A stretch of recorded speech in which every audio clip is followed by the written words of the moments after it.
Je vais vous faire ma sélection pour le quintet de demain qui court sur l'hippodrome de Cannes-sur-Mer sur la distance de 2925 mètres. Ils vont être 15 partants, ils vont partir tous au même poteau. En sachant aussi que c'est un quintet de vieux chevaux.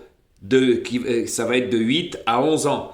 Donc attention, il y en a, c'est leur prix d'Amérique. Par contre, pour moi, il y a 4-5, peut-être 6 chevaux qui sont au-dessus des autres, hein. La victoire va se jouer entre ceux-là, en sachant aussi que c'est le parcours qui va faire la différence, car il y a 3-4 chevaux qui peuvent gagner cette course. Et c'est le parcours qui fera la différence, comme j'ai déjà dit, et puis les aléas des courses. Je ne pense pas non plus que ça va être un quintet très rémunérateur. Pourquoi ? Parce qu'il va y avoir 5-6 favoris que toute la France va jouer. Il suffit qu'il y en a 3 qui rentrent dans le quintet. Et même vous mettez de grosses cotes, ça va faire des cacahuètes. Ça, c'est moi qui vous le dis. Je pense pas qu'il va rentrer de très très grosses cotes. Donc je pense que demain, il va falloir trouver l'ordre. Et se remuer les ménages. Donc moi, je vais vous faire ma sélection. Ça sera le 12, le 10, le 11, le 13, le 1, le 6, le 3 et le 5.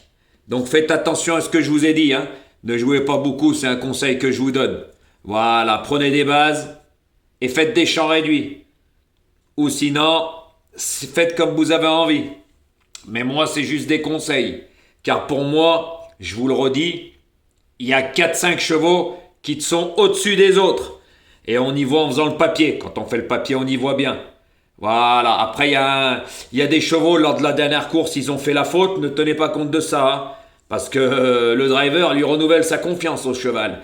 Et s'il faisait pas la faute, il prenait une très très belle palace. Par contre, il y en a 4-5 qui sont en super forme. Donc ceux-là, on ne peut pas les enlever. C'est pour ça que je vous dis que ça ne va pas être un quintet rémunérateur, hein. Donc il va falloir faire votre choix. Voilà, plutôt des champs réduits. Mais ne jouez pas beaucoup, c'est moi qui vous le dis.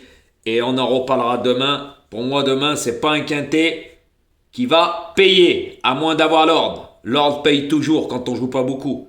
Comme je vous l'ai dit, j'ai fait une vidéo. Eh oui, par rapport aux mises et aux gains. Et si on mise et on récupère pas notre mise, on faut pas faire bingo, hein. Tout simplement. Donc moi, je vous préviens pour demain.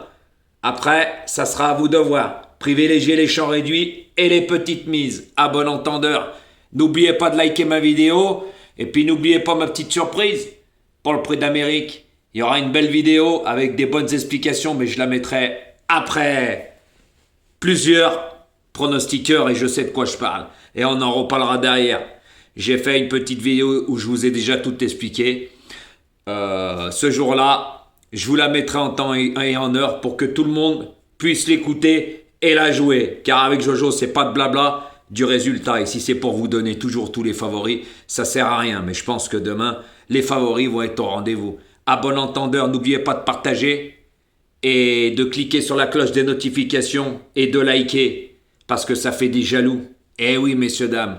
Et merci pour votre suivi et pour ces petites vues. On dira plus rien, ça sert à rien parce que je sais très bien que ma chaîne n'explosera pas. Il y a trop de jaloux, qu'est-ce que vous voulez que je vous dise? C'est comme ça. Par contre, likez, ça sera déjà pas mal pour ceux-là qui jouent le jeu. Et vous aurez une belle surprise pour le prix d'Amérique. À bon entendeur.